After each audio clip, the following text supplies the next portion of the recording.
Donc, les lots tozoloba sur l'esprit de l'homme. Sous-thème. Donc, Outana 1 Thessaloniciens 5, 23. To simba qui corps. Et ce que les lots simba partie esprit. C'est-à-dire, nous voulons parler ce matin de l'esprit de l'homme. Amen. J'ai 3 textes au Tokotanga, si le frère peut être rapide. D'abord, Job chapitre 32, le verset 8. Job 32, 8. Job 33, verset 4. Et puis 1 Corinthiens chapitre 2, verset 11. On peut aller rapidement. Job 32, le verset 8. On dit vraiment, tous allez enseigner et tous allez pour saisir. Oye en tout cas pour l'exangongate. Oye pour yo kanzambe. Job 38 et 32, hein, le verset 8. Exact. Mais en réalité dans l'homme c'est l'esprit. Ya solo penza na kati na moto ezali molimo. Le souffle du tout-puissant. Mo pepe ya oyanguya. Qui donne l'intelligence. Yango nde pesa kamayele. Retenez ce verset 33 4. Juste à côté là. Oui. L'esprit de Dieu m'a créé. Molimo na nzambe akelingai. Et le souffle du tout-puissant m'anime. Mo pepe to pema ya nzambe na nguya nde ezali kosala nini? Ko anime ngai, anime. Le dernier texte est dans 1 Corinthiens. Vous allez comprendre que Tozolobela sur l'esprit de l'homme. 2 Corinthiens chapitre 2, 1 Corinthiens je disais. 2, 11. C'est ça. Lequel des hommes, en effet, connaît les choses de l'homme, si ce n'est l'esprit de l'homme qui est en lui? Nani oyo nakati na bato akoyeba makambo ya mutu soki ekozala molimo na mutu oyo aza kati na yete. De même personne ne connaît les choses de Dieu. Ndenge moko moto moko ta koyeba makambo ya Nzambe Si ce n'est l'esprit de Dieu. soki molimo na Nzambe te. Est-ce que c'est un peu clair? En tout cas, talanga na expliquer. Texte d'Otangi Yasuka ba de Bible. Lesquels des hommes en effet connaît les choses de l'homme? Oza mutu. Mais okoyeba makambo ya mutu ndenge nini? Soki molimo ya mutu aza kati na yote. Donc là, vous soulignez l'esprit de l'homme. C'est de ça que nous allons parler. De même aussi, moto moko te akokoyeba makambo ya Nzambe soki molimo na Nzambe aza na kati na ye. Alléluia. Amen. En passant, si quelqu'un n'a pas le Saint-Esprit, il ne va pas comprendre les choses de Dieu. Vrai ou faux? Vrai ou faux? Donc, il ne peut pas comprendre parce qu'il n'a pas le Saint-Esprit. De même aussi les choses de l'homme. Mais nous ne sommes pas là. Texte mi balé à Job. En réalité, dans l'homme, c'est l'esprit. Dans la Bible, l'esprit on a comme un modèle. T'as mort. Hein? Bon, na Corinthiens. Par balobi l'esprit de l'homme. Pas comme un esprit on a eni. Minuscule. Alors, na se wana na phrase ya suka tango balobi l'esprit de esprit ya Nzambe zandengeni. Vous voyez la différence? Makambo ya Nzambe, soko mwini ba komelio na papier, même na ba réseaux sociaux, ba komelio mukanda ba komi Nzambe. Nzambe na français nani? Ah, so ba komi D, lettre D minuscule. Wana za Nzambe ya lola te. Tozo kana? Eza lokola yo. Poko koma kombo na ote na lettre ya minuscule. C'est une faute, hein? Ah. Mais batang ça cap son la classe. Ça dit que ceux qui ba komelio Nzambe ba komi na D ya moke. C'est que Nzambe o ya kela yote. Donc Nzambe na ngai kadima, Nzambe na ngai songolo, wana nde D wana ya moke. Yango ceux qui ba lobi esprit. Ceux qui ba komi esprit ata na kati ya phrase. Na e ya monene, c'est que wana za mulimo supérieur, mulimo na Nzambe. Mais so muni ba komi esprit na e ya moke. Wanaza molimo, soit molimo mabe, soit molimo ya moto, soit molimo oyo mususu toko kolobela. Vous comprenez? Thème na biso ezali l'esprit de l'homme. C'est-à-dire l'esprit avec E minuscule. Nous sommes ensemble. Ne confondez pas. Lesquels des hommes peut connaître et comprendre les choses de Dieu s'il n'a pas le Saint-Esprit? Donc pour comprendre les choses de Dieu, il faut avoir l'esprit de Dieu. Pour connaître et comprendre les choses des hommes, il faut avoir l'esprit de l'homme. Voilà l'esprit de l'homme. Je crois que dimanche passé, tout les cas qui mais je rentre parce qu'il y a un autre le bela lelo. L'esprit, au fait, c'est le siège qui nous met en communion avec Dieu. Siège sika oyo e kotisaka biso na bomoko, na bondeko, na lisanga na nzambe. Siège oyo komitikaka e kotisaka mutu na communion na nzambe, c'est l'esprit. Pour mutu alobake nazaki en contact na nzambe, ce n'est pas par sa main. Donc babake, même ozawa na modérateur bien moté, touche le Seigneur. Touche le Seigneur. Sois concentré. Alléluia. Simba nzambe. Yoka nzambe, okosimbelewa. Oh, obimina ndako na kendeki na église na simba kinzambe. La kisanga la simba kende. C'est par l'esprit. L'esprit, c'est le siège qui nous met en communion avec Dieu. L'esprit, c'est ce siège-là qui nous donne la soif de l'adorer, la soif de le servir. Bien-aimé, nanzela ya esprit, nde okozwa posa ya kogumba melanzambe. Soko mona mutu akwa kogumba melanzambe te. Esprit na eza malade. Esprit na ye eza na problème. Il y a des maladies spirituelles. Tobelaka na physique toke na hôpital. Tobelaka na physique ceux qui paye le biko yete mutu asaya nini? Akufi. To akomi inapte. Ceux qui paye esprit na yo. C'est vrai esprit ekufaka te. Mais esprit ezwaka pe ba problème. Donc mona mutu akomi agité. Nous allons parler de ça. Ko luka kaka lo biko ya nzoto te. Luka pe lo biko ya molimo na yo. Yango zomona ke soki molimo na mutu aza na difficulté, mutu na kozala na problème pour se connecter na Nzambe. Olotaki bato miso baza na problème bandoto namoni na kangite namoni lokola mebungi, ton esprit a des problèmes. Ce matin Dieu veut te guérir. Ce matin Dieu veut soigner ton esprit. Na yé na solution awa pour na réparation ya esprit ya mutu akoyoka matin ya malamu. Écoutez bien-aimés dans le Seigneur. La soif d'adorer Dieu, la soif, le désir de le servir, c'est par notre esprit. Mais esprit zanine, esprit zawapi. La Bible dit en réalité dans l'homme. On ne dit pas en réalité sur l'homme. L'esprit de l'homme n'est pas sur lui. L'esprit de l'homme est dans cette enveloppe. L'esprit de l'homme est dans ses corps. La Bible dit là-bas, en réalité dans l'homme, c'est l'esprit qui est le souffle. L'esprit, au fait, c'est quoi? C'est le souffle de Dieu. Lorsque Dieu a créé l'homme, à qui va monter à terre, à Saliboya Bimisimutu. Nasima Salenine. Balbanalinga la foule, n'est-ce pas? Mon pepewana, la foule qui est dans l'homme, c'est l'esprit qui est quoi? C'est déjà défini. L'esprit de l'homme, c'est le souffle de Dieu. Alléluia. Yamba luba ke molimo akufaka te. Nakoko lemba, akoko lala, akoko tungisa matokomona ngo kalate hapo. Molimo na yo ezalaka mupepe ya nani? Que Dieu te bénisse. Ko salela nzambe, ko lingaye, ko gumba melaye, ko yembela ye, ko bondela. Tout se passe au niveau de ce souffle. Ce souffle que nous appelons esprit.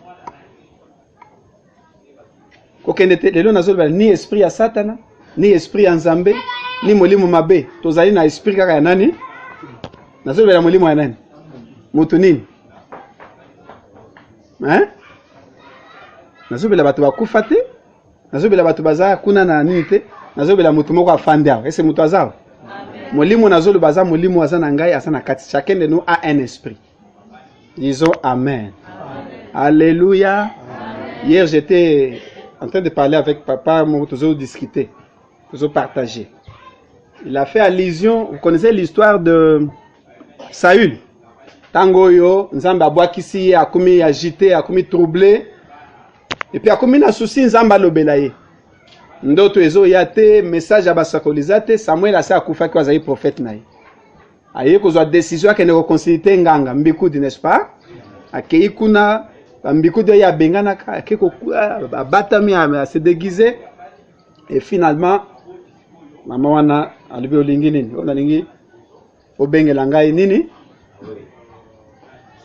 Alibi bengela ngai mulimu ya Samuel. Samuel asa akufaki mutu nyonso akokenda tolakisa au cimetière na yango. Mais tant ya ke na ndako wana mama wana ya kotaka na besprit mpona kobenga bato nyonso basi bakufa. Tango kobenga mutu akufa okomona zelu te nzoto te okomona nde molimo ayaka. Bene me mutu aza molimo mutu akufa keza nzoto. Ekufi ezongi mabele. Mais mutu atikalaka vivant. Yango parfois soki mutu wana akufaki mabe soki boza na bandoki na famille boza na banganga na ba makambo ebele bele nde bokomona azozongela bino. Quand il y a des problèmes qui ne sont pas réglés, quand il y a des sorciers, il y a des féticheurs, c'est l'esprit. Bon, je ne veux pas aller dans les esprits. Esprit ya mutu. Tango esprit wana ebimi, mais ebimi siko na forme ya veillard. Siko ba moni esprit, c'est là où Jésus-Christ a dit que l'esprit n'a ni os ni esprit zaka na moku ate, ezaka pe na musi. Okoma na mutu atelemia. OK bo aussi non. Mais au monimout, c'est un esprit. J'enseigne, soyez avec moi. Parfois, parfois, tu allez peindre ma erreur. Ce matin, Dieu peut te donner quelque chose qui va t'aider. Écoutez, Samuel a bimi, ce qui pembe mo bangi. Oh, maman a kouinase. Pourquoi kosingai? Moli mwana le bini. Pourquoi tu troubles? Pourquoi troubles-tu mon rêve? Ngana keko pema. Molimo ya mutu soya akufi na nzambe akenda wapi? Molimo ya mutu soya akufi na nzambe te. Koloba te. Vous comprenez? C'est le contraire. Ce que ozo tambola lo yenge, ba tout yo na mutu ko kufi na kwiti. Molimo na kufi na nzambe okende wapi? Ozo tambola posa nzoto ezuyo, ozuye loko mutu ozo kima boye ta ba bomio na malade. Okufi na lisumu. OK wapi? Papa ya kufi na nzambe. Tant ba invoquer esprit na ye, abimi alobi na Saül. Pourquoi ozo troubler ngai mutu na keko? Nana ninga tambola na nzambe a soki ata kufi lobi ata mukolo nini OK kopema. Après la mort, les choses ne s'arrêtent pas. Il y a la vie après la mort. Travaille ton esprit. Cherche la délivrance de ton esprit. Nzoto okende na mabele me molimo na okende wapi? Akotelengana, ako waya waya, ako kota na moto. Monique, il y a des choses qui sont plus importantes parfois que tous les ça la kate. Bien aimé dans le Seigneur, dans le binzamba pambola biso. Na copie cet exemple il y a David par rapport à l'esprit. Lorsque David a zoloba, je suis dans la joie. Ajoutez, lorsque et sengwe tondi na kati na ngai makasi tangu na yoka mongongo ebisinga tokende. Il me sengwe zaka na nzoto te, et sengwe zaka na kati. Marie, maman ya Yesu alibi, mon esprit se réjouit à l'Éternel. Nazane sengo, soki na yoki muto ye papa ndenge nini ngonga lo sambo ekoki. Nangina to na mutu moko yo soki omoni tozo tala télé, tozo solo tozo lia bon, bokata nan to sambelo yoka ndenge nini. Je vais aider quelqu'un. Peut-être c'est une guérison. Ce que Monique, bolingi bo disposer tant pour na kosambela et que yo ozomo na mabe, ton esprit a des problèmes. Il faut chercher la délivrance. Cherche les gens qui peuvent t'aider. Ozo solo là, oza à l'aise. Ozo tambola, oza à l'aise. Oza na ba problème, na ba ninga, oza bisika na ndenge oza poser. Même na sena moyo ozo lukambongo, na sena mbula ozo tala tabale, na isika moko ya pasi oza ko bundana, oza na problème te. Ça ne te dérange pas. Mais lorsqu'on te dit, viens partageons la parole. Viens, te gêner à ta moquée, yaka te prier. Tu sens tu as un problème dans ton esprit. Tu dois chercher la guérison. Tu dois chercher la délivrance. Comment toi tu peux aimer tout sauf... Ah oui, ton esprit a un problème. Parce que l'esprit, tu le dis que c'est le siège qui nous met en communion avec Dieu. C'est lui qui nous donne la soif d'adorer le Seigneur. C'est notre esprit qui nous pousse à servir. Lobi olobaki ngai na kosalela nzambe. Lelo za shooter. Ton esprit. Le problème, ce n'est pas le corps. Lorsque l'esprit est fort, il va pousser le corps. Parce que la Bible dit que la chair est comment? Elle est faible. Nous autres, ekolinga kosalela nzambe te. Yango monaka malili. Ah nalembi. Ah nzala. Mais molimo ye. Yesu alobaki l'esprit est comment? Bien disposé. Mais la chair, elle est faible. C'est quoi yo soko zosalela nzambe te? Tu as un problème. Biso nyonso bien aimé bakosa yo te o pasteur wana azamundele ajenaka 100 jours 1000 jours 40 et tout ça. Non, tout le monde a une chair qui est comment? Ah oui. Mais l'esprit de chacun de nous peut être disposé, mais cela dépend de la volonté de l'homme. Paul a le dit, l'esprit de l'homme est soumis à l'homme. Pour comprendre, nous avons avancé. Nous ne sommes qu'au début. Je suis dans la joie lorsqu'on me dit allons prier, lorsqu'on me dit allons évangéliser, lorsqu'on me dit allons gêner. Est-ce que vous avez la joie? Si vous avez la joie, je te dis, note quelque part, cherche comment délivrer cet esprit-là. Cherche comment guérir ton esprit qui ne supporte pas la prière. Il y a des gens qui ne supportent pas la maison de Dieu. Ceux qui m'ont si vous êtes dans les domaines de la délivrance, à côté de ceux qui prient à ma casse bandé. Il y a des gens, ceux qui programment ta gêne, tu as prié pour la mabota na biso, au moni akim. Vous remarquez dans ndako, ceux qui bolingbo sambe la moto ya zali obstacle dans le sambe, azan un problème. Je ne dis pas forcément sorcellerie parce que nous accusons faussement les choses. Le problème n'est pas seulement la sorcellerie. L'esprit n'est cause à la un problème. Comment makamunyo stoko sala malam mais le sambe yo lingite. Ndako na bino il faut vivre. Yuna mobali boko sola makamunyos. Boko sola makamunyos. Mais comment? Bien aimé, l'esprit. Disons Amen. Amen. C'est au niveau de l'esprit que nous entrons en contact avec le monde spirituel. Au babengaka monde invisible. Bamuso babenga deuxième monde. Bamuso babenga monde immatériel. Kuna basimba kate.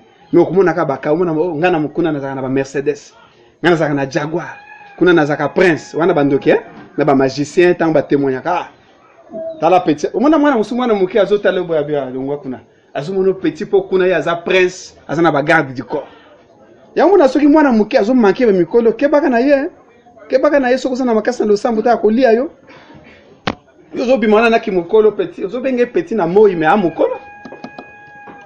C'est un monde immatériel, et ça à peu près le col monde, mais qu'on a la beauté, qu'on a la puissance. Monde où on est là, pas bien un monde invisible, deuxième monde immatériel, monde spirituel. Pour côté qu'on a un monde spirituel, les appels et kaboli na bandengemi. Côté Nzambe na côté ya, ba ange bazali, ba démon bazali. Bande ko bota la ngana yebisa bino makambo. Ba démon bazali, ba ange Nzambe pe. Ya on se côté na monde ta. Tant que prier, on a mon ange quitté. Na lula kabato na vu oh moninga koti benza. Biso to sakala to betera miso. To zuma na kaba kulostra. Mais il y a les gens qui ont la grâce. Ils ont la grâce. Miso funga mitaya. Mais keba monde doit les appeler compliqué. Peut-être azuma na bilo comme si mazo fente biso. Ah, est-ce que nous sommes hasard? C'est là où le Seigneur a dit attention, ne méprisez pas les prophéties mais attention, faites quoi? Examinez, ne mettez pas foi en tout esprit, éprouvez les esprits, examinez, testez-les pour savoir s'ils sont. Ah oui, c'est un monde compliqué, hein? Oh, nazaki na bise, na kute na ma prophétesse moko, maman mo, papa moko, attention, attention. Na kumina nukunate. Tozonga siko tolo ba makam. Na nzela na esprit ya biso, molimo na yo. Nde okoko ta en contact na monde spirituel. Soit au côté en contact na Satan, soit au côté en contact na nani? Na Nzambe. Toyoka na malamu pesa nga matoi. Alors, tolobi que l'esprit azali na ba faculté mibale. Ba faculté mibale, ma koki mibale. Ya liboso na kat na esprit nous avons l'intuition. Ya mibale na kat na esprit nous avons quoi? La conscience. Alléluia.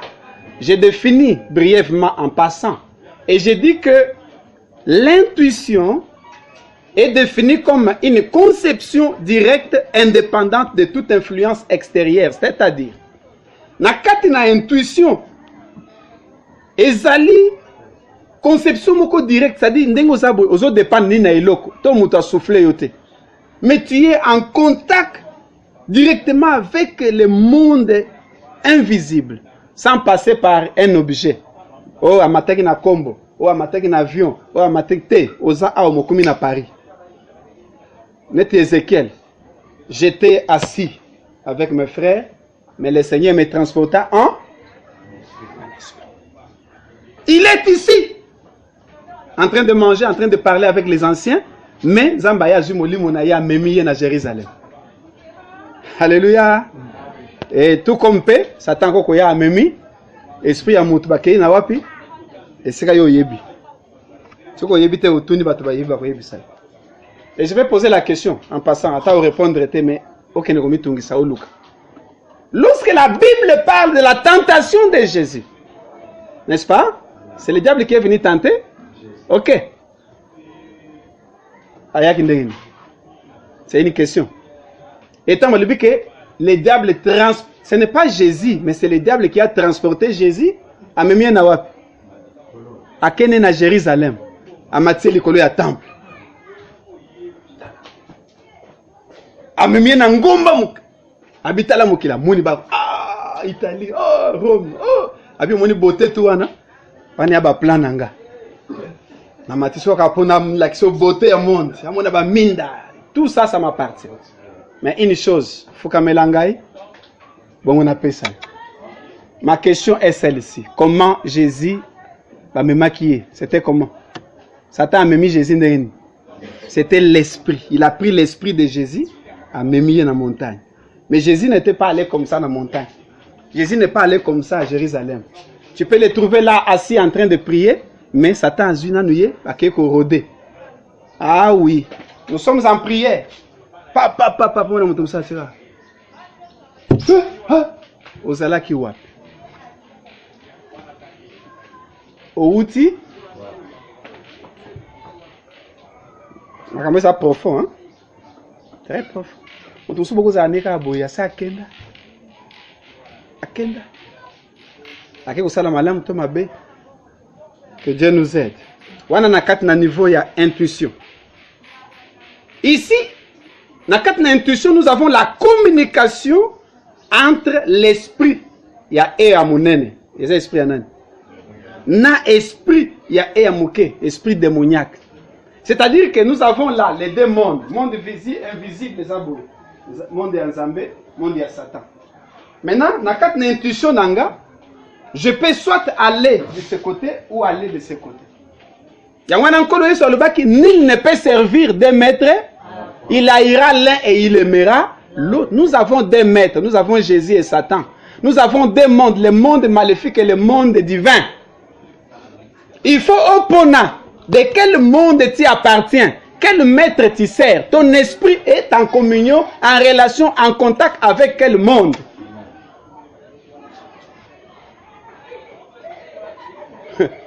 Alléluia. C'est ça le problème. C'est comme ça que c'est toujours passé par l'intuition que nous avons la révélation. Dieu m'a révélé. Ah, il faut tout dire entre parenthèses. J'ai une révélation. J'ai une révélation. J'ai une révélation. J'ai une révélation. Et force-toi de prier. Et force-toi de consulter le Seigneur pour na kotuna. De quoi ça libosona révélation à lui. Et uti na yo to na munguna. Ah oui. Révélation. C'est par l'intuition que nous avons la révélation. Si l'esprit de l'homme est en contact avec l'Éternel, le Seigneur Jésus-Christ, ou on a dit tomoni révélation, tomoni vision. Fait, Lucas livre à Daniel, je vais te donner un chapitre, tu vas lire. Révélation koya, vision koya, prophétie kobima, ba songe même kobima sikawana. Bien aimé dans le Seigneur. Lorsque l'esprit de l'homme, ton esprit, talangana ibsa, molimo na yo, ce qui a allé en contact na Nzambe, ndeko koza révélation. Ndeko komona ndoto. Donc, comme on a prophétie, vision, hein monde wana révélation na ba terme belé to kopesa mutu moko azolanda ngai ya est-ce que oyoki koyoka liloba nzambe nzambe apambola yo. Vous trouvez le livre de Daniel. Tu peux vérifier un peu au chapitre 7. Il y a beaucoup de textes, mais je vais, faute de temps, je vais vous priver par ma kamususu, mais je donne juste un. Chapitre 7, juste le premier verset. Qu'est-ce qu'il est dit? Daniel 7, premier verset. Exact, oui. La première année de Belshazzar, Bozoka, mbula ya liboso ya mokonzi wana Belshazzar, roi de Babylone. wazaki mokonzi ya Babylone. Daniel eut un songe et de vision de son esprit. Pendant Doucement. Daniel et quoi? Azui songe na ba vision za abandi ko mona makambo. Azui ngona wapi? Dans son esprit. C'était l'esprit. C'est fini? pendant qu'il était sur sa couche, ensuite il écrivit le songe et raconta les principales choses. Être sur sa couche, c'est-à-dire Azaki comment? D'accord. Et dans le profond sommeil, son esprit va capter les choses. Ça s'appelle vision. Ça s'appelle songe. Na loti, mais na bosan. C'est un défaut. Nazaki une église. Bateya kinin. Hey, tala mutachebwe. Ha. Tu n'es pas différent ya muto a loti, pe a bosani ndoto. Oye na bateyi mateya. Comment déjà vraiment na classe. Oko passer na classe ndeni soki makambo bateyi okangite. Examen soki eye. Yango muna akebine me mateya bateya kabiso. Liloba na nzambe.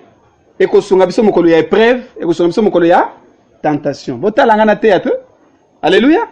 Tant ba eko tenter Jésus et pas ya Satan. Nini elongisaki Jésus? Parole ya nzambe. Ah, yo lebina ngana koya kuna. Po ba ange ba yamba ngai? Non, ekomami oko tenter nzambe. Yo lingina sala mabanga. Et comment mi boy muto akobika na lipa kaka te. Soko zuli ngome mangana damage liloba. Donc c'était la parole parce qu'il avait la connaissance ya makambate ya ye. Et longisi na moment ya tentation. Même épreuve ce qui est comme lui et que parole ensemble baté ya bunga. Osani. Okokuya tu ne vas pas résister. Tant que passe ye okufeli. Ndako esiki moto. Musali si je ne sais pas malade des unes autres. Mais ce qui parole ensemble tikala calquer na quatre esprit na yo. Olubi Nzamba lobaki atana tikali putulu azana capacité à kopesa ngai vie. Obandi ko se rappeler parole au collection maman ya épreuve pour kolonga. Les gens qui tombent, les gens qui échouent, ce sont ces hommes et ces femmes qui oublient la parole dans leur esprit. Oh église, alléluia. Amen. Ce matin je vous aime.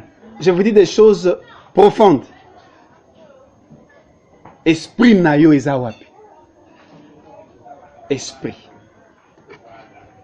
L'esprit de l'homme, c'est de ça que nous parlons.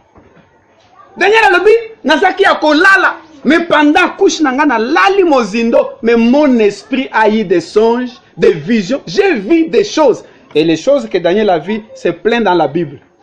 Amuni ndengini ni délivrance, amuni makambu bili, amuni. Siko soki yozo mona te, à venir à bana. Makambu ya ndak, batu musu afa ba yiba ya ko mona. Mutu musu afa même liwa ya, boko ko kanga ngope. Ah, nzamba alakisanga boy. Mama, lelo bana bakende classe te. Alléluia. Na loti malamu te. Ale to kanga mama, tikala na bana ngana ke musala, gêner na bana o. Bini me préserver vie ya bana. Ate, biloko wana zaka biloko boy. Ete mwana ke kuna tout. Soit à kufi, soit ba laisser ndoki, soit à eu problème. Famille na bino ebebit. Nzamba za bolole te abongi sape na esprit ya moto afungola ka vidéo, télévision fait film ezali. L'esprit de l'homme. Que Dieu vous bénisse. Alléluia. Amen. Oui, bien-aimés. Nous sommes en train de parler de l'esprit de l'homme. Lorsque ton esprit est en communion, en relation, en contact avec l'éternel, au cause vision. Dieu va te révéler. Révélation yaka na bandoto et yaka na okoko yoka mongongo ndeto fandi boyoka mutu. Paf. Okendete. Alléluia. Pasteur moko azaki ko bondela sana problème moko azutungi sama. Asengi nzambe rien. Na 4 heures. Mutu muso azaki un étranger. Azo sambela. Ayoka mongongo ba yebisa na litoi. Yebisa pasteur tel. Ezali ngai. Kaka boy taka 4. Oh. Atala boy 4 heures. Azou téléphone, tant, allô, bonjour pasteur. Je ne sais pas, là. Je suis en prière, mais on me dit, c'est lui. Ah bien, merci frère. Il a fait des mois et des mois en train de demander au Seigneur. Il y avait un problème. Vous voyez, l'esprit, c'est ce qu'il peut faire. Lorsque l'esprit est en contact avec lui. C'est quoi ce que l'esprit est en contact avec Satan? En contact, ce que l'esprit est en contact avec Satan. Nde otobenga nini? Spiritisme. Spiritisme na linga les ali. La biloko tobenga bambikudi, hein? Ko bikola. Spiritisme, médiumisme, ba médium eza bato yo ba. Un médium c'est il peut te regarder comme ça. Atali abi nazo mona na vie moulayi. Mais dans 2 jours au kangayo. Nazo mona bituma makasi na lupango na il te dit des choses exactes. Mais à mon Nzambete, son esprit est en contact avec Satan qui lui montre l'avenir. Mais il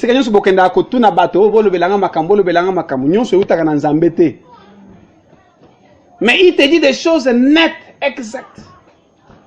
Médium. Net na France. France est vraiment ma casse na spiritisme na médiumisme. Kokuta na mutuboy. Ah bon. Ah, nakuta na prophète, c'est juste un médium. Alléluia.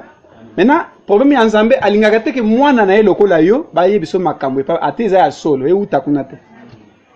Toza na Nzambe o alobaka. Amen. Ndeto moni to komi na ekeke oyo basakoli mingi bazali na molimo ya Nzambe te. Amen. Bazo sala banzoloko, bazali ko lata babiloko, babetela biso lisolo ya prophète mongo na ba côté ya Selembao. Ba bumbu ba côté oyo boy. Abe abeta kapenda soki oyeka ba tali yo boy yo botami na tali det ndengo lati wana kuto uti na ndako tiki boy avant tango akufi il semble que ba pasteur ba bibo za musali Nzambe oya akufi za mususu wana yasa kufa mwa mko akufi wana mususu wana na makamuna ina chemo panje mususu ye wana pe vous aimez ça hein oya akufi wana te ona zo ba sa akufi pe. Tango akufi, ba pasteur baye, ah c'est un homme de Dieu, c'est un ministre de Dieu. Bon landanga na ibsabi. Tango akomi boye, ba pasteur baye. Pendenge zaka, ceux qui avocat akufi, ba ninga ne ba avocat hein, autour à cercueil. Ceux qui mama ya teka boye, ba ninga na izaka bongo. Mutu tout domaine na yende batuminga, biso nde batu boye. Ba pasteur baye non, c'était un pasteur, un prophète, photo. Bala te ba kazaka ba musuna ba toje ndenge zalaka. Ah! Ba sangani boye. Oh minute boy chef ya famille ba papa wana akufaki prophète habité papa botika nani azana eloko na biso ya famille photo longo nango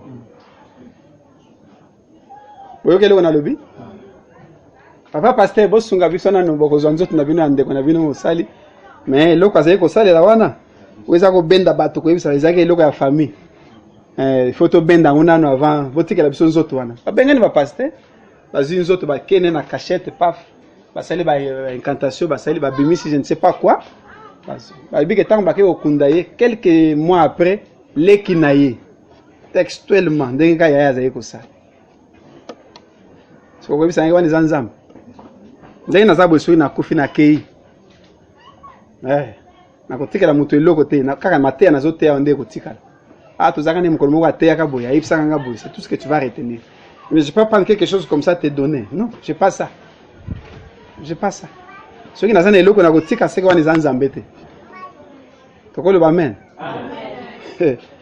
On a moni tokomi na monde moko bato balingi penda. Alors toi avancer moi muke, toi avancer moi muke. Ce qui tozali esprit ya mutu eza en contact. Ndo mona okepa ndako musubo. Tellement longola sapato kota. Fanda wana. Bwaka mbongo na sani wana. Yopo bwaki mbongo fanda wana. Oyeli nini? Fanda. Oyele hapo uzana makamba libala. Yo makambo na yo. Okobala me okonyoka makasi. Ha beta net hein. Mobali obozana ye aza mibali. Il te dit des choses papa. Mais molimo ya Nzambe te. C'est-à-dire esprit ya moto azolo ba wana eza en contact na ba esprit mususu. Soit ya ba wei, soit ba esprit moko ezo yebisa ye makambo eza ya solo. Amen. 1 Thessaloniciens chapitre 5, versets 20 et 21. Rapidement, mon frère. Attends, tu m'as dit que je vais au lieu de faire souffrir les frères s'ils cherchent. 1 Thessaloniciens 5, 20 et 21. Tu m'as dit que 1 Jean 4, 1. Le temps qu'il y a aussi ça tout le temps. Allons-y, mon frère. Aujourd'hui, 1 Thessaloniciens 5, 20, 21. Je peux lire, n'est-ce pas? Tu as trouvé? Non. Je lis. Ne méprisez pas les prophéties. Pas le bénin. Ne méprisez pas les prophéties. Ne méprisez pas les. Lecteur. Verset 21. Mais examinez toutes choses. Limbola. Mais examinez toutes choses. Examiner, tester, vérifier, contrôler. Alléluia.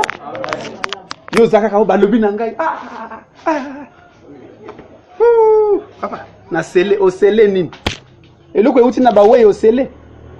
Papa na yo ki merci beaucoup ndengo mitungisi pana ko bisanga makambo. Kende nana. O sambela ti soki eza nzambe mukolo muso okende kosunga ye. C'est un conseil que je donne. Examinez toutes choses, retenez ce qui est bon. 1 Jean 4, 1, Balobini.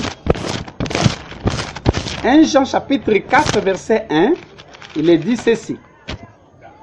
Bien-aimés, n'ajoutez pas foi à tout esprit. Ça dit quoi? Bondi me la milimo nyonso. C'est ça, c'est ce que ça veut dire. Et Balobini sous. Mais éprouvez les esprits. Ça veut dire quoi? Bon meka éprouver. Bon meka au tester mon limo wana.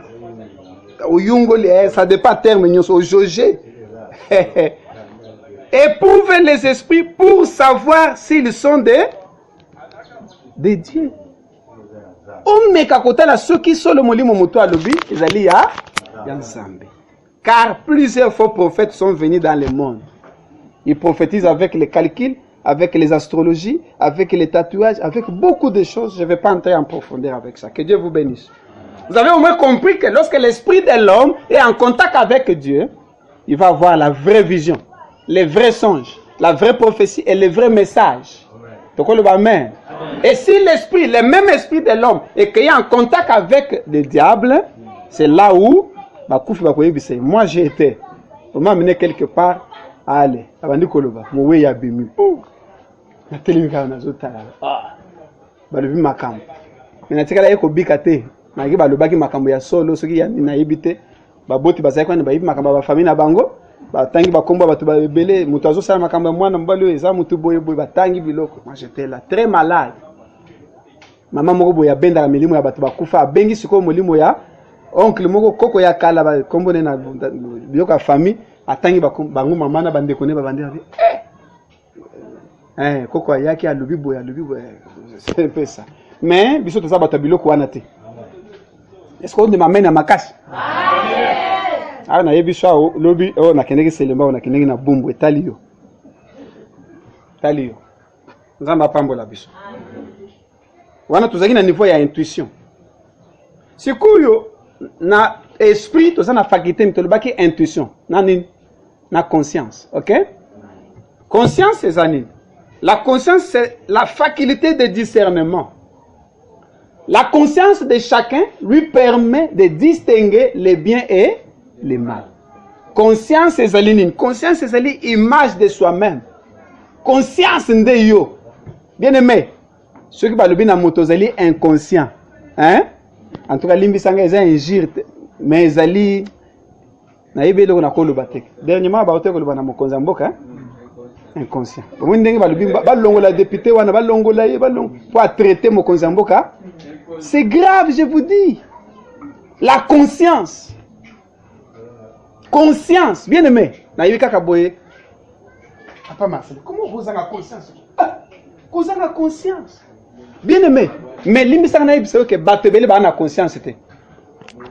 Conscience c'est un mot et cause là troublé, agité et cause la poser tout comme cause là. Bien aimé, la conscience, la conscience c'est obscur, c'est beau, beau pesa mato et na sunga bino. Conscience obscurcie, et ça conscience oyo, masumu elaleli yango. Bapakoli yango banyei bolimi ça soza ankele, bapakoli yango potopoto, bapakoli yango bazipi yango. C'est-à-dire, oyen liboso na babibo, on vient d'elle. Nana kop mo wa nani ba. Est-ce que vous songa ngai?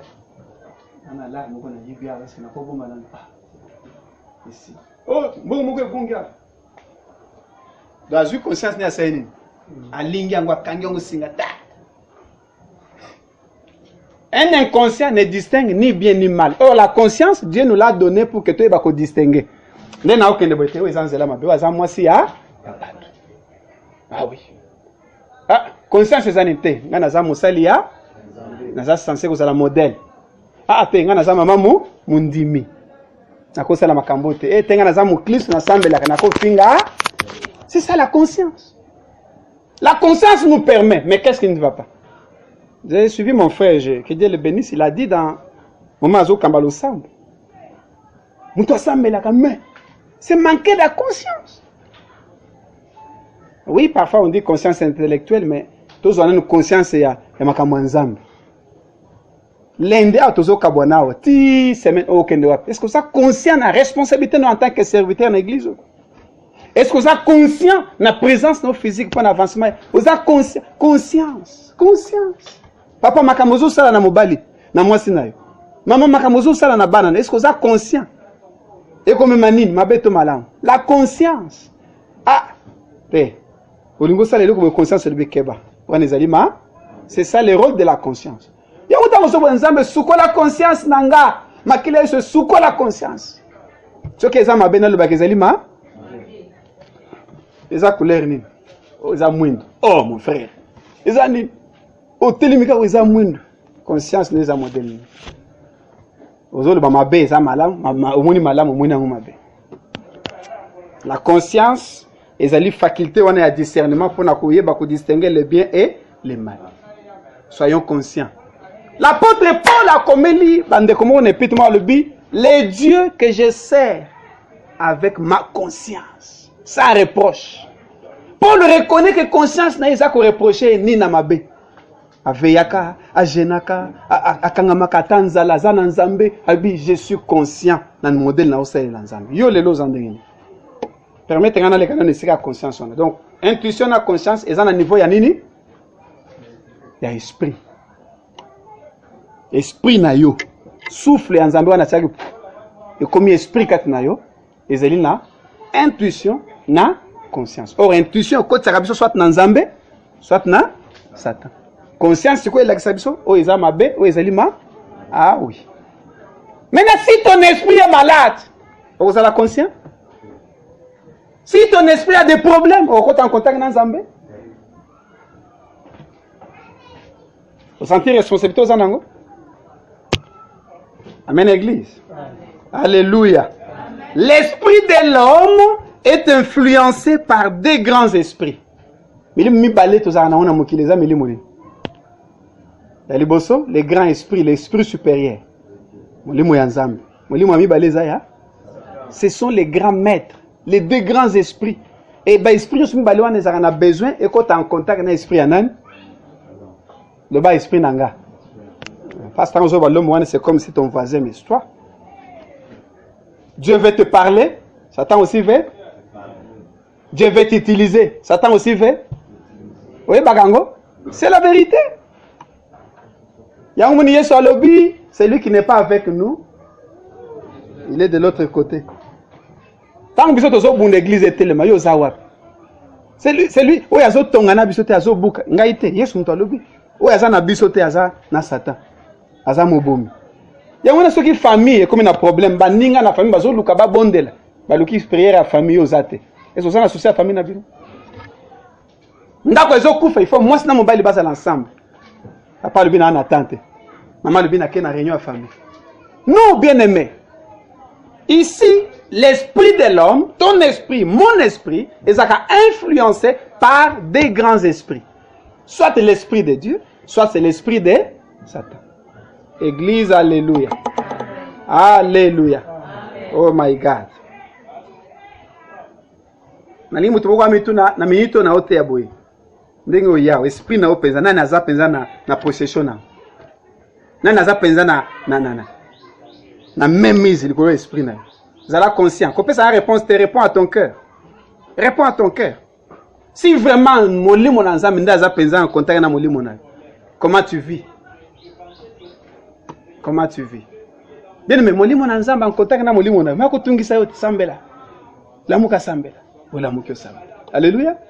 Sala bolam molimo na nzambe jamais tinda mutu na usala mabe.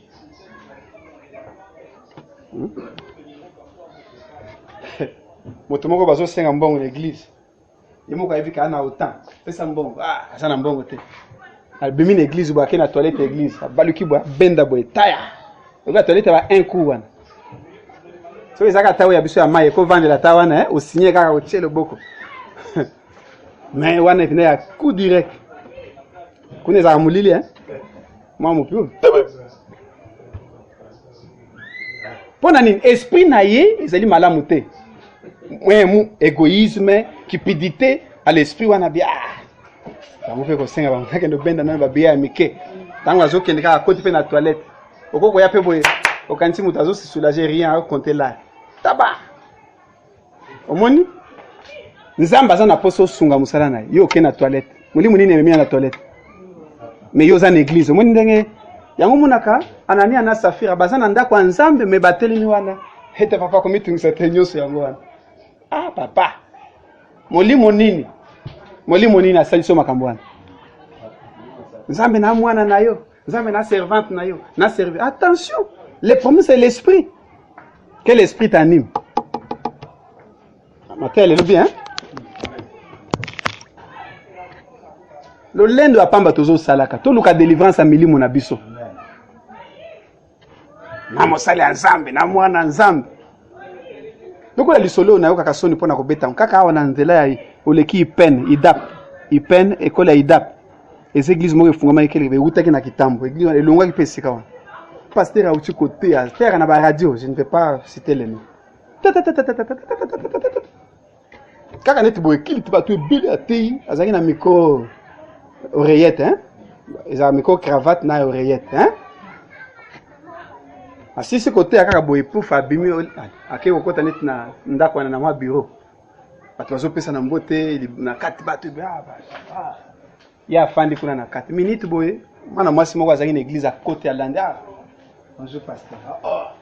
Yo ye lelo. Vraiment je me. Tango zo banzoka kuna micro ba katite. Makamunyoso ya mabe aza koloba ezobima na baffle. Abise lelo ça dimanche dès qu'il te sili boy lelo na ko sala yo. Ah papa komelela nga kisi to nini? Komela banze bazo solo puis ezobima na patneus. Jour en église. Otomoko akimba papa miko ba kati tout. Déjà quelqu'un qui vient de prêcher, atena molimo nini. Soko azaka na kati église nano akena nunda côté. Bien-aimé, l'esprit de l'homme. L'esprit de l'homme. L'esprit de l'homme. Moi, je suis Nzambe na lola. Oh, Yesu. Eh, les Kambote wana maloba tozoka. Mais ton esprit est où? C'est un problème. Il faut s'exercer. Il y a une vision mingite. Parce que notre esprit n'est pas vraiment en contact. Parce que si Dieu doit nous parler, pourquoi cette église? Pourquoi ma maison? Pourquoi? Alléluia. Paul Alobaki, l'esprit du prophète est soumis au. Ça dit, l'esprit à prophète est ané. Molimo ya mout. Papa a prophète. Elle a donné une prophétie. C'est comme molimo na ye. Et koto sakaka nani. Lé na opé sa prophétie boye. Déjà RC sa nini. Molimo. Yokangai. Tak.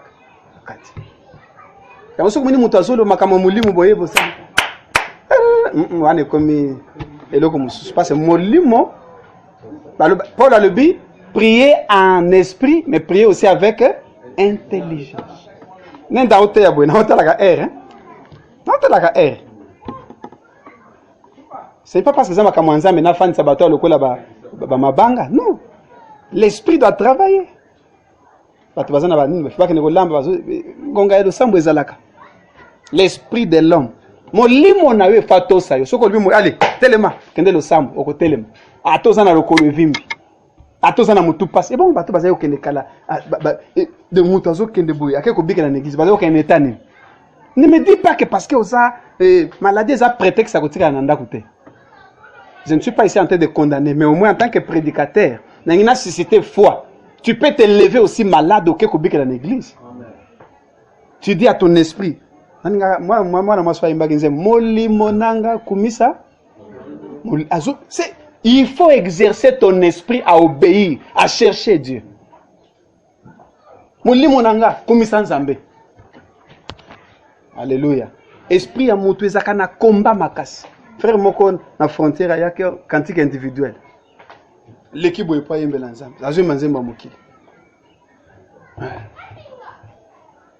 Nzemba ngwe zaka ba moya nzambe boye. Tango azo yimba batinu sabi. Alléluia. Non, ton esprit doit obéir. Je vais vite bien aimé parce que là il faut qu'on termine. Les croyants que nous sommes ndenge yo ozali wana mutu na mutu. Il faut tout ça la nyonso pour que tout le biko, le rachat, la rédemption, la délivrance et même la bénédiction de ton esprit. Jean le Bénin, je souhaite que tu ailles de l'avant, que tu prospères à tous égards. C'est-à-dire, esprit n'a pas prospéré, âme n'a pas prospéré, corps n'a pas à la nini, prospère. Si le corps est malade, il faut prier pour la guérison. Si l'esprit est aussi malade, il faut prier pour la guérison de l'esprit. Parce que si ton esprit est toujours malade, tu auras difficile à servir le Seigneur. Amen. Tu auras difficile à marcher avec lui. Difficile. Nous autres. Ce qui est esprit nous a conjoté. Okay. Et puis, esprit faible, nous avons esprit à Simbikis. Esprit faible, à Kotiboy, à Saliboy. Moi, pas si moké boy. Ah bon, bah, c'est Zaka Nzambe, tout Simbakaka. Esprit.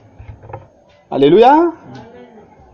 Nzambe abikisaka pe akangolaka tout l'être. Neto lobaki moto azali ka nzoto te, moto azali nzoto molimo na elim. Et lorsque Dieu délivre, lorsque Dieu sauve, il le fait pour tout l'être humain. Mais le problème c'est que il y a aujourd'hui dans l'église catégorie ya batu mususu oyo azana kat l'église lokola boyime, son esprit est où? Ailleurs. Hein? Les cas par exemple les bas sorciers. Ka lokola ya fete, muto aza papa nganga, mama nganga. Azana bokoko nae, mais il y a une église à fan. C'est le corps qui est là. Esprit nae solo la kana batu bakufu. Azana biloko na ndak soka côté ka bo abeti tant ayoki aba solo.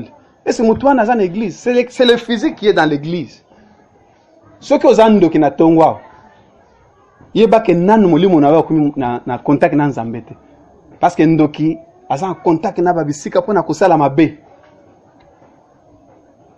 Il faut pas être Nakawana. Si vous en avez besoin, cherchez-nous pour la délivrance, c'est possible. Nous avons besoin de mawana izati le pona kokango la biso. Alléluia. Et c'est très important. Et nous devons comprendre bien aimé que molimo ya moto azaboye na nous a racheté na nous a sauvé et c'est difficile pour na moto ya boye à côté en contact na Nzambe. Et c'est ici où nazo pesa Jacob raison, na Jacob na Genèse chapitre 49 na verset 6 je pense. Et si ka Jacob azoloba que mon esprit ne s'unira point dans vos assemblées. Nazoka esprit parti esprit. Mon limo nangai akokota na masanga na bino.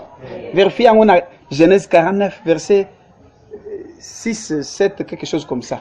Bokomona. Mon esprit ne va pas s'unir entrer. Bien aimé, nous sommes dans les quartiers par exemple. Ils ont un esprit, ba puissance. Bazo tester via batou. Parce que la dimension de l'église, vous voyez bien, à l'église, moi, à pasteur, il y a des gens comme ça. Donc, moi, tout ça, c'est les gens qui ont pensé que ça a testé, et ton esprit ne peut pas aller avec des gens comme ça. Yo za mwana na Nzambe, Jacob alobi nga naza Jacob, fidèle ya Nzambe, naza na alliance na Nzambe. Molimo na nga Jacob. Eko kota na masanga na yote Simeon na Levi, po boza banani babomi. Boza bandoki. Bomaki batu na machette, botangisi makila. Molimo nanga na ya bino ko vande seka moko. Oko kozala na bandumba te parce que ndumba c'est un esprit impudicité. Muyibi c'est un esprit à vol, kuluna c'est un esprit à kubuyo ozo baninga na onde batu bamelaka masanga. Bandumba, bamiyibi nde bandi. Ton esprit avec l'esprit des gens qui font du mal. Yangwana mo yo sambelaka, mais pour l'autre ko za na église. Nana sa l'autre za na église azo sambela. Nana sa l'autre azo évangéliser azo te. Okolota kaka ozana bambwa soit tu as moi si tu soit tu vas l'esprit nous a. Le problème c'est ton esprit parce que le corps est juste le corps en bête. Mais tu as l'esprit no bisike zalaka. Soit na cimetière. Oh na zako tambola boye na côté nesika na côté ba vie mo ba omena makai ba bi fanda ta ba pesi nyali kai. Na bena ka oh na sotuki. C'est là ta vie. Tu dois prier pour sortir parce que ton esprit est dans l'assemblée ya batumabe. Le corps vient à l'église mais l'esprit. My God, c'est profond ces choses hein. Alléluia. Jacob a eu courage. Alubi mon esprit et kokota na nini na bassemblée na binote. Nga naza ya nzambe. Moli monanga il faut qu'une église. Moli monanga il faut gêner. Nga il faut na teya. C'est un peu ça. Bien aimé. 1 Corinthiens chapitre 10 verset 20 rapidement natangi balubi que j'ai dit que ce qu'on offre, ce qu'on sacrifie, on les sacrifie à des démons et non à Dieu. Or, je ne veux pas que vous soyez en communion avec les démons. 1 Corinthiens 10, 20. Phrase Yasuka. Paul a lui na lingite binobozala na communion naba démons et esprit mabé. Il y a beaucoup de gens qui sont en communion avec les communion naba démons et physique c'est spirituel. C'est par ton esprit. Au côté sala et que comme par exemple, lorsque na mona yimko musu tozo bima l'église awa, batumu balika na ba marmekila ba biloko ba keibo ba ke osala. Ce qui va préparer terrain. Alléluia. Ba bengi ba esprit n'est-ce pas pour que l'équipe ait gagné. C'est-à-dire équipe peut ba sali, équipe peut ba les obeta mana makolo. Est-ce que mutumu ka comprendre te? Il y a un jet d'esprit. Maintenant esprit ya ba joueur. Ils ont en contact avec l'esprit ya ba démon. Maintenant, les gens qui sont venus acclamer, c'est parfois, moi, il y a beaucoup de choses que je ne fais pas. Je vais passer mon temps à aller regarder les histoires, travailler dans les labos. Pour gagner quoi? Vaut mieux passer du temps à lire la Bible. Vaut mieux du temps, n'a besoin de musique et ensemble, des autres bêtawan. Au moins, on a assemblé la serre, mais pensons à yo, mais les iba Bethesda. Donc, les gens la Bible, mais bah, y bien, les iba Bethesda. Yo, wana siko. Les iba Bethesda, wana na yemi, falit. C'est l'esprit. Maintenant, par les chants, je vais le dire en concluant que l'esprit n'a eu qu'au en communion n'a pas de démon. Nous avons la boyomoni mobile bimelio. Ola li boyomoni mutumo ka yelo na machette. Ola li bobazo lando na. Ton problème c'est au niveau de ton esprit. Quand nous avons un problème te. Do you find the boy here? Mais au côté. Si vous avez l'esprit, vous avez un bateau, vous avez un peu de quoi abonné. Donc, vous avez bien, vous avez un esprit. Mais les gens ont obété là. Vous avez un esprit. Les obé. Ah mon Dieu, c'est profond. Hein? Alléluia. Non, c'est là où je vais dire en terminant qu'il faut tout ça la paix que na makamite li ba livre. Il y a ba livre muso tangi boy. Au côté du monde à ténèbres. Je vous dis la vérité. Autant qu'un livre, autant qu'un même Bible, autant qu'un esprit en Zambie au côté. Santé maintenant en Zambie a fait sur la vie. L'île Banza, mais quoi n'a pas vie. Mais si c'est malade de quoi bika, en lisant la Bible, parce que l'esprit de la Bible c'est l'esprit divin. Il te communique la vie, la puissance, l'onction. Quand il lit beaucoup la Bible, quand il chante des cantiques. Moi j'ai eu une expérience une fois. Nazo prié, nazo qui n'a été jeune, il faut n'a que l'hôtel na mboka moroboy. Nazo prié vers 14h15. Mon cousin est entré. Je crois avoir raconté cette histoire déjà ici. Nazo qui n'a jeune, tu sais kakaboy, nazo liyem. Nazo sambela, ya côté ya bia, yo pena biloko na yo. Nazo taleka boy. Mais na monoko nanga nazo baka Jésus, hein? Seigneur, le roi des rois. Pesanga nguya poso ina komi kuna kaka nazo sambela en jeune. Minute ya telima osala ne ba bêtise na ye, comme c'est un cousin on blaguait. Ye moko kwe ngasi kona zaki oh na televinini siko na yoki mongongo abiko sakana na ete ya yeli yo kwe siko na tiki na yoki ko banga na tiki omoni ke tozana ba esprit mibale esprit na ngeza en contact na nzapa na zaki na état ya jeune na o prier ya yesu ko na ba ki c'est le jour là qui m'a avoué c'est mon propre cousin maman na ngana papa na ye bazali.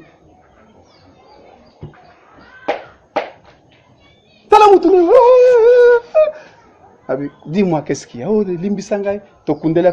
Ah, toi tu viens? Oui. Regarde ce qu'on a fait, regarde ce qu'on a fait.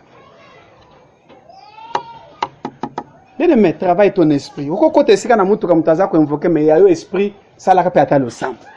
Ata uzo sala musala, uzo koma na bureau, uzo tonga, uzo lamba, prie. Communier dans Zambé. Parle avec Jésus partout où tu es. C'est possible, c'est important. Il faut tout comprendre ma cambo. Ba livre tous autant. Ba film, ba dessin animé pour les enfants. Ba na mingi ba beba. Il y a ba musique. Musique, écoute, n'en parlons pas. Ils ont la musique, on sait côté on a esprit, ils ont pas esprit impide. On a musique, Hollandais musique boy. On a posé à moi c'est. Bon limbi ça na zoté. On a posé à mobali. On a musique après allez, on commence à esprit bando temps au local c'est nini. Et où tu vois les esprits et quotitionnellement. Attention avec la musique, quelle musique oyo kaka. Maté nini oyo, ils ont maté à musuba té yo boy, esprit no ebongi. Alléluia. Amen, église. C'est important parce que biloko ememaka esprit na biso na ténèbres, na captif. Yesu tanwayaki, il est allé prêcher les esprits en prison. Vous connaissez ce texte. Yesu akenda côté à esprit ezaki captif, papa Moïse. Milimo ekufaka ezaki na ba problème bandimela kan zambete. Yesu akita tanwa kufaka wana. Il est allé prêcher aux esprits en prison, c'est comme ça que la Bible dit. Pour que ces esprits-là aient aussi là. Il y a un monde ba esprit mususu. Oh, moto wana yibi to sala nini bon to bendele ka ba problème ba ko bendele ba esprit ba bandi ko landa yo. Amen. Dans un temps mingité, je suis en train de terminer. Alléluia. Jean chapitre 4 va le bénir. Dieu est esprit, n'est-ce pas? Et il veut que ceux qui l'adorent le fassent en quoi? Na esprit en zambete, na esprit na yo. Quand tu pries, c'est ton esprit qui prie. Marie a lu dans Luc 1, 47, mon esprit exalte le Seigneur. Mon esprit se réjouit en Dieu. Ce que yo molimo se pela nani. Na ko swana na moyibi. Non, molimo ya mutu fa se pela na kati ya nzambe. Voilà un peu makambo to kokayo koloba. Donc un bon esprit, je termine. Un bon esprit, c'est cet esprit de l'homme qui est en relation avec Dieu, qui est en communion avec Dieu. Molimo na oso kaza malamu, aza en bon état, aza en bonne santé. Ozo landangai, kanga wana eza ya suka, molimo wana akopousse nzoto na yo na losambo. Akopousse maboko na yo na kopesa. Akotinda motema na yo na kolinga, l'esprit, ton esprit. Parce que c'est l'esprit qui nous pousse, c'est l'esprit qui nous conduit. Alors si ton esprit est en bon état, en bonne santé, il va te pousser à prier. Il va pousser le corps à prier, à chanter, à donner, à aller au temple. Ce que vous avez dans le sang, vous pensez que si vous avez un sambe, la mamaka manzambe zo sele mayo kokate, yeba ke molimo no azana problème, azo supporter molimo ya nzambe. Vous voyez bien ouais. Pour mutu soka zana kisa linga isika le sambo te pokis na yeko, yeko bebo. Pourquoi batu musu soka zana kisa? Non, non, ici, il y a des locataires, peut-être, mais au côté de l'opan où habiter, papa, au Sambelaka, j'ai un papa qui est allé à Pessi Garantie, tant que vous avez oh, et ça, vous avez papa, Kamata, $400, zonga, papa, pardon. Là, il y a le pan où on a un bilo quoi. C'est quoi, imagine-toi le pan où on est en train.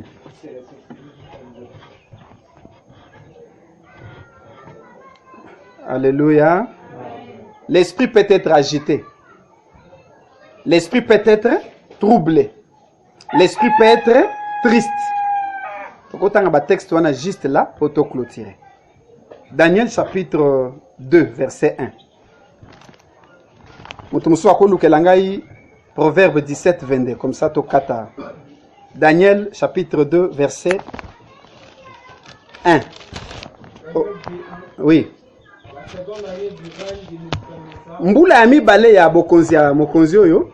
Nebukadnezar eut des songes, il avait l'esprit agité et ne pouvait dormir. Boyoki mokonzi ya mboka Nebukadnezar roi ya Babylone azwi bandoto pe molimo ne kominde nini agité pe azoko kolala soko muto azoko kolala te zaka penza nzoto te koza na douleur na lokolo. Mais ça c'est autre. Mais ils allaient pas dans ma camouflage, ils esprit. Esprit, ils allaient comment? Agité. Qui a trouvé? Tu peux trouver chapitre 7, toujours Daniel. Hein? Verset 15. Daniel 7, 15. Ok. Moi, Daniel, Ngai Daniel, j'ai l'esprit troublé au-dedans de moi. il y a le bosso Ezaki, roi, il y a Babylone, mais ah, ils ont Daniel. Esprit n'est comme comment? Troublé na katinaye. Et le vision de ma tête m'effrayait. Ba vision na za kozwe bandi ko pesa nga bobangi. Ça arrive. Proverbe 17, 22. Le dernier texte pour toi aussi, Sawana. Le Bible, il y a 17, 22. Proverbe 17, 22. Un cœur joyeux est un bon remède, mais un esprit abattu dessèche les eaux. Mon limo, oh, yaza abattu, abattu, yazandeni. Yakolemba, hein? Découragé, hein? Et kausaka nini mikuwa ya nzoto. Donc moyen osala musala, moyen okende makambu, découragement. Découragement, te malbari papa a découragé, ce n'est pas le corps. C'est quoi? L'esprit peut être agité, tout le monde n'a pas texte belé, il peut être troublé, il peut être abattu. Bien aimé, si ton esprit est troublé, okosala musala te. Oko évoluer na vite, okobanda ko banga, okobanda ko inabatu, okobanda ko baye, et ça peut t'attirer même la mort. Amen. Frère Azoya waza na mission quelques même 10 minutes pousser par rapport à notre esprit. Amen. Que ton esprit ne soit pas abattu. Que ton esprit ne soit pas agité. Que ton esprit ne soit pas un peu en l'air. Esprit ne soit comme fort. Esprit ne soit comme courage. Esprit ne soit comme makasi atana butu ozala. Au moins temps de bako bazako landanga na butu nazo kimate makoloboye. C'est ton esprit. Ande ko botala ngana sisi. Oh bazo landanga po betanga masasi. Siko na keka kuna yoki makola. Bakangi ngai. Esprit les a faible. Les a corté oh lala ki makolo lingi bo lokuta. Les a esprit, ton esprit est faible. Ça dit ba landi bakangi yo. Moi si moko boy baye ba chio lito ikaka boyo. Ataku nan ba lingi yo déjà so longweli bilam. C'est l'esprit faible. Si tu vis ces choses, mon frère, viens ici conduire la prière. Esprit fait comme audacieux. Esprit fait ça dans le courage. Balandi on a bout tout à l'heure. Oko betata boy. Tiens. Obandi atako pumba. C'est ton esprit qui vole. Tu dois être au-dessus des histoires. Tous en a pas quartier. Tous en a pas ndako. Tous en a pas famille. Il y a beaucoup de choses. Mais je veux que mon fils, je ne sais pas s'il va nous aider. Pas trop de commentaires, mais juste la prière pour que nous prions par rapport à l'esprit de chacun. Amen. Que Dieu vous... Donc,